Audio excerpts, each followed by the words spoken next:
E quando é que foi a mudança do departamento médico para os bastidores, diretoria? Então foi assim, né? Para entender, eu entrei no São Paulo e depois, por acidente, né? E por uma questão trágica, o Dr. Hitz teve um tumor cerebral e ficou muito doente durante 1 ano e faleceu. Nesse período, que foi a época do Cilinho e do professor Bebeto, e que entrou o Carlos Miguel Aidar como presidente, uma gestão muito boa, a primeira dele, do pós da Lora. 87, 86, 87, por aí, isso, 88 também. Aí eu já cuidava dos jogadores na ausência do Hit, porque ele também era um cara muito ativo, tinha um consultório, ele falava, moleque, vai lá, fica lá pra mim no treino, olha tudo lá pra mim e tal. Eu ia, ficava lá. Ele era um cara enorme. Enorme, o apelido dele era Hulk. Hoje você vê esses caras tudo bombado na rua, né? Ele era desse jeito, cara. Ele era gigante. Ele era assim porque era, né? E claro que também trabalhava um pouco. Se quiser continuar tomando café, podemos trazer. Não. Quer vai mais um, não? Não, tá bom, tá aceita água, tá ótimo. Então ele ficou doente e eu fiquei ali fazendo tudo que eu podia, né? Ele me obrigou a fazer ortopedia também. Se você não fizer, não adianta nada. É incrível. Eu tinha feito clínica e tal, medicina do esporte, e ele falava, se você não fizer ortopedia, pode jogar tudo fora, no futebol não resolve. E ele era até rude comigo, né? E eu, né, vou ter que voltar para estaca zero, né? Mas vamos lá. Aí ele me obrigou e eu fiz a residência de ortopedia com um ótimo serviço lá do Hospital Matarazzo, e onde eu encontrei grandes pessoas que me ajudaram muito, inclusive o René Abdala, o Camilo Elito, gente que eu tenho até hoje na minha convivência. Edson Dezen, cirurgião de coluna, então uma turma muito forte. E quando eu terminei a residência, veio a doença dele. É uma coisa assim, de arrepiar, né? Aquilo me abalou muito, porque, eu queria estar com ele lá, né? Aí ele ficou doente e não teve mais condições, essas doenças evolutivas, neurológicas, e eu toquei o barco lá. Aí um dia ele tava muito mal e falou, você tem que tocar aquilo. Falou pra mim. Tá bom. Aí ele falou com o presidente. E numa reunião lá, o Oscar chamou. E aí todo mundo queria o lugar, imagine. Opa! Todo mundo queria, muito mais velhos que eu. Tinha 32 anos, sei lá quanto eu tinha. Aí era muito novo. Pegava os médicos dos outros clubes, era tudo nego velho, né, figurão e tal. Aí o Oscar virou pro presidente, o pessoal falou, a gente quer o Marco. E aí eu fiquei como médico da equipe principal. Aí eu falei, tem que montar uma equipe. Montar com gente que saiba mais que eu. Aí começamos com o Trígio, trouxe gente da Escola Paulista, trouxe gente lá do hospital, pra gente fazer uma equipe de retaguarda muito boa. E aí eu aprendia e executava. Aí eu fui médico até, vamos lá, sempre fui médico, continuo sendo, atendendo consultório. Mas aí quando foi 94, a Parmalat me convidou para ser consultor médico. Eu fui. Você trabalhou no vôlei do Palmeiras? No começo, sim. A Parmalat queria abrir uma brecha. Com o Brunoro? Foi. Aí, mas no futebol não, porque tinha aquela coisa do São Paulino. Aí a Parmalat me colocou para fazer... Eu lembro desse time de vôlei do Palmeiras, foi meio que uma sensação, né? Isso. Aí eu fiquei lá. Aí me levaram pro Juventude Caxias, para eu organizar o departamento médico. Naquele ano, o Juventude subiu, ascendeu a Série B. Quem era meu volante no Juventude Caxias em 94? 94? Quem era? Volante? Tinha 2. 94? Dorival Júnior. Dorival Júnior era meu volante. Então, aí eu já... E tá te salvando de novo agora, hein? O Galhano, Dorival Júnior, Odair, beleza, era o lateral direito. Mauricinho, ponta direita, aquele que jogou no Guarani e Flamengo. Não, o que jogou um driblador rápido, tipo Sidney, assim, do São Paulo. Jogou no Flamengo. Dá pra virada, mas era um moleque bacana demais. E aí era um timão. A gente ganhou a série B, foi campeão da Série B em 94. Aí em 95 eu fui pro Japão como consultor médico. Já em 94 eu fui um período, quando o Rei Sol subiu pra J-League, no começo da J-League. Aí fiquei lá em 95. Depois o Verde Kawasaki me contratou, que eu estive com o Nelsinho Batista, depois o Leão, em 96. E aí no meio eu tinha uma renovação de contrato garantida, mas o Curitiba me ligou, o Joel Malucelli e o Sérgio Prosdóximo, era um triunvirato lá, e mais um outro, me convidaram para assumir a direção de futebol do Curitiba. Eu falei, eu quero esse negócio. Por quê? Porque a gente, como médico, você ouve tudo que é queixa. né? Tá aí o Sormani que não me deixa mentir, né? E as pessoas falam os seus problemas, reclamam, tal. O médico ali é quase que o confessionário do time de futebol. Pelo menos no meu tempo era, né? E o Joel sabia disso, o Malucelli. Aí falou, Marco, o dia que e era meu paciente de consultório. Falou assim, o dia que eu for presidente do Curitiba, eu vou te chamar para você dirigir o meu time. Aí eu estava no Japão, o Prosdóximo foi numa missão com o Fernando Henrique, um mega empresário, infelizmente faleceu há pouco tempo. E falou, queria que você pegasse, vamos lá, não posso te pagar o que você ganha aqui, mas, pô, é uma boa chance e tal. Aí eu falei, quer saber, vou, já estava longe do meu filho, um tempo, voltava, ele ia e voltava, mas, pô, era difícil para mim. Aí eu voltei e fui para Curitiba. Fiquei no Curitiba, foi um excelente campeonato brasileiro, tinham subido, não podiam cair, a gente... Pô, o Claudio Você enfrentou um drama lá no Curitiba. Era difícil lá. Ah, não, com o Dinei. O Dinei. Logo que eu cheguei. Foi quando teve o caso do logo Dinei que eu lá? cheguei, não deu uma exatamente. semana. Foi ele que aguentou toda a onda e foi o Marco Aurélio. Não durou uma semana. Isso é 97? 96. 96? 96.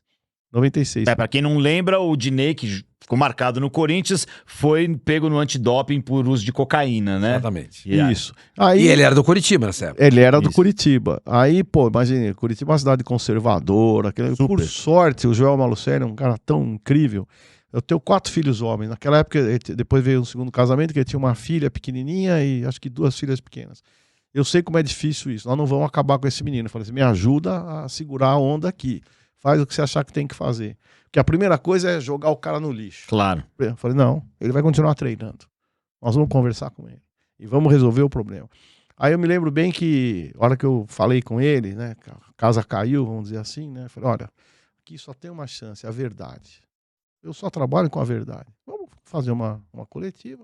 E que foi verdade. Eu me lembro dessa coletiva. Tal, pô, Jornal Nacional, naquela época, putz, foi a primeira vez que houve um doping desse. É. E qual era a melhor maneira de administrar? A verdade. Aí, o mundo lá, assim, eu aqui com ele aqui do lado, só eu e ele. Ele tava já com o cabelo amarelinho, né? Aí pergunta, o que aconteceu? Foi isso. Eu estava numa festa e cometi esse deslize. Não é meu hábito, eu fui envolvido, acho que... Aí tinha uma manchete num jornal falando sobre crianças e drogas e tal. Falou, tá aqui, ó, nós vamos ter que melhorar isso. E eu sou o primeiro que vou fazer isso. Eu orientei tudo, né? Aquilo que a gente podia colocar, que cabia, que isso fosse verdade. Bom, resultado, ele fez tudo certo. Ele fez o tratamento com o Coronel Ferrarini, inclusive, que é um grande homem combatente às drogas. De recuperação, vamos dizer assim, não no combate policial, no combate de resgate, né?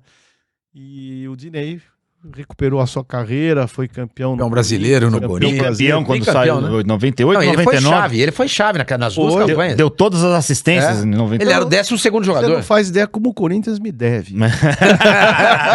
Pelo Dinei eu vou ser obrigado a reconhecer. Mas tem alguns outros assuntos que eu vou te cobrar já. Esse é um dos grandes marcos na carreira do Eu enfrentei situações muito difíceis como gestor, né? Outra foi a morte do Serginho lá no Morumbi, né? Então, eu acho assim, você como dirigente de clube, eu vou fazer uma comparação. A morte do Serginho, você não estava no São Caetano? Estava no São Paulo, mas ele morreu no Morumbi. Sim, eu lembro. Aí lá do fundo, né? Vem todo aquele... Tava lá o grafite, ele caiu em cima do grafite. Aí o grafite fez assim. E aí vem todo aquele questionamento de estrutura e tal, aí confunde um time de futebol, um estádio, com um hospital UTI, né? Logo a imagem da empresa, morreu, não tinha nada, pô, peraí. Eu me lembro que até... O jogo era no Morumbi, não no Einstein. É isso, eu tive uma discussão com o Cabrini, e com o Datena, que depois recuperaram, são meus amigos, mais o Datena que o Cabrini, recuperaram que foram agressivos demais sem uma análise precoce, né? Aquela história. A notícia corre muito rápido e aí você começa já a agredir. Formar opinião sem ter embasamento nenhum. Sem ter embasamento nenhum, né? Porque, claro, é dramático, morreu no campo, é dramático. Agora... Aí eu fiz uma pergunta que ficou brava. Se você passar mal, nós aqui, passarmos mal aqui nesse prédio, quanto tempo demora o socorro? Não dá pra Lá saber. na Bandeirantes. Lá na Bandeirantes. Pô, ele ficou louco com isso. Aí depois ele reconheceu que, pô, é verdade, existem circunstâncias. O elevador, a portaria, abrir e fechar, pô, como é que chega? Tem carro chegando, outro saindo, A é Fórmula uma série 1, de... A Fórmula 1 demora mais tempo para atender um jogador do que um futebol. Um piloto. O piloto do que um futebol, um jogador. Independente de qualquer coisa. Mas ele morreu no campo, né, Marco? Morreu no campo. Tentou reanimar lá na sala do lado, lá onde tinha os primeiros socorros e tudo mais, mas não tinha o que fazer. Foi súbito, né? Aí tinha hipertrofia miocárdica, tinha os antecedentes todos e tal. Mas enfim... Mas ele tinha feito um exame anteriormente, já tinha constatado. Sim, o né? Paulo Faria, se eu não estou errado, o médico, é um cara seríssimo e tal. Mas é isso que eu falo, a gente julgar é muito difícil, porque as circunstâncias são delicadas. Você imagina o seguinte, o cara tá no auge da carreira dele, no São Caetano, que tá no auge do São Caetano. Nossa. Né? Ganhando muito bem. E aí tem vamos lá, faz um exame, ó, você tem um risco aqui, tal, né? Igual aconteceu com o Agüero, né, agora. Isso, mas você tem um risco aqui, mas imagina que o Agüero ganhou de dinheiro que o... Claro, não estava longe de então, comparação. Aí é que eu falo que são as circunstâncias, aí, pô, eu não posso parar, eu tenho que continuar jogando, tenho família. É o trabalho do cara, né? Aí, como é que faz, cara? Depois que morre, você fala, eu não deixaria. Mas naquela hora lá, né, pô, o cara, né, questionou, tal, não, eu me responsabilizo. O Paulo ficou muito marcado. Coitado, injustamente, sabe? Como é que ele tá hoje? Tá bem, superou, tá, merece todo o respeito. Tá clinicando? Tá fazendo tudo direitinho. Então, mas alguém é responsabilizado, né? Então é aquela história, sempre alguém leva a culpa, né? E aquele dia eu sabia que eu tinha que ter uma atitude muito forte dentro do clube para ver tudo, enxergar tudo e não errar. Eu falo que gestão de crise você tem que ser bom gestor de crise, porque o futebol, na festa, você tá bêbado, estão batendo palma pra você. Você tirou a roupa, nego tá rindo. Ganhou o campeonato, tirou a roupa, viu? O Vampeta deu cambalhota lá Maravilha. Pô, que maravilha, deu cambalhota na rampa do Planalto, na frente do presidente da República. Pô, aqui o Vampeta é demais. Faz perdendo. Toma um 7-1, vem e dá uma cambalhota. 7-1. Vai ver. Tá preso até hoje. O Alexandre de Moraes tem aprendido ele até hoje. Então o problema é esse, cara. Você ter as circunstâncias, né, de como você tem que agir com ciência, com senso crítico, com técnica, para não errar. E o futebol é muito pródigo em criar situações embaraçosas para você. É o cara que chegou atrasado, o outro que foi de helicóptero lá treinar porque estava atrasado, cria um negócio danado. O Ronaldo que chega com o cara no porta-mala. Pô, teve essa agora. Então, você tem que saber como sair dessas situações. E aí que entra o gestor de crise. Porque quando ganha, meu amigo, pode tudo. Agora, quando perde, você tem que dominar a derrota, reverter a derrota para ganhar outra vez. E esse é o grande passo e a dificuldade é essa no futebol, em qualquer setor. No jornalismo, programa de televisão que o Ibope cai, você tem que criar alguma coisa para reverter aquilo. Só apontar o dedo não adianta, né? E acho que foi isso que eu fiz bem nesse período. Que eu consegui... E esse caso do Serginho, voltando a ele, então? Enfim, aí eu mostrei passo a passo tudo o que aconteceu, o que pôde ser feito, né? Porque é diferente, o campo de jogo, e houve muitos aprendizados, como eu falo sempre. Sim, claro. Né, quando cai o avião, melhora muito a aviação. Ninguém quer que caia um avião. Mas a hora que cai e identifica o problema de um Boeing, de uma ação errada de um piloto, que a informação do painel estava errada, eu assisto de vez em quando aquele My Day lá, que passa, não sei se vocês já assistiram. No Discovery.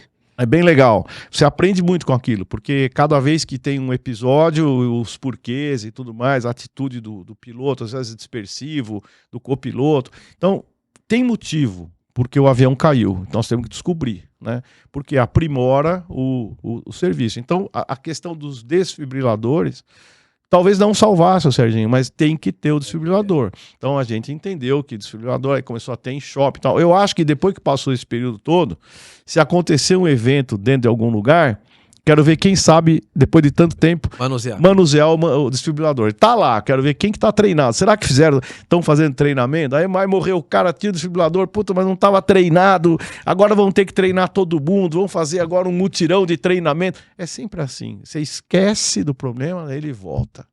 E por isso você tem que estar continuadamente treinando para evitar que aconteça, né? E aí houve muito aprendizado e seguramente aquilo foi uma tristeza muito grande. Uma tristeza você teve sim no futebol, mano? Puta, acho que foi, viu? Acho que essa aí foi a... Ah, isso aí é... Acho que a maior uma tristeza morte, do futebol pra nós é a queda do avião da Chapecoense, né?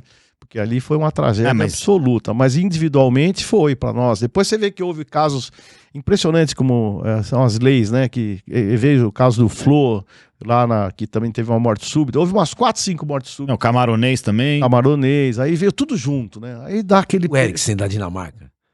Que voltou, né? Voltou. Dizem que esse cara chegou a morrer. Será que ele morreu mesmo? Vamos lá, sob o ponto de vista físico, sim, né? Só que ele ainda tinha tempo de recuperação. Então o cara para. Parada cardíaca é morte. Reversão de parada cardíaca é ressuscitação. Por isso que chama ressuscitação. Mas tecnicamente o cara chega a morrer mesmo? Eu não sei filosoficamente, mas não sei se a alma dele saiu e voltou, né? Mas o corpo parou naquele momento. Você não vê afogado às vezes... Aquele aparelhinho que fica assim, tá no zero. Zero, afogado, às vezes também. Você pega o cara, reverte, o cara volta, o coração volta com manobras e tal, e volta a respirar. Tudo depende de quanto tempo o cérebro ficou sem oxigenação. Aí é que a grande... Às vezes tem cara que fica, você nem acredita que o cara ficou e reverteu, né? Como é que pode? Não sei, mas acontece. Aí, tá vendo, Sormani?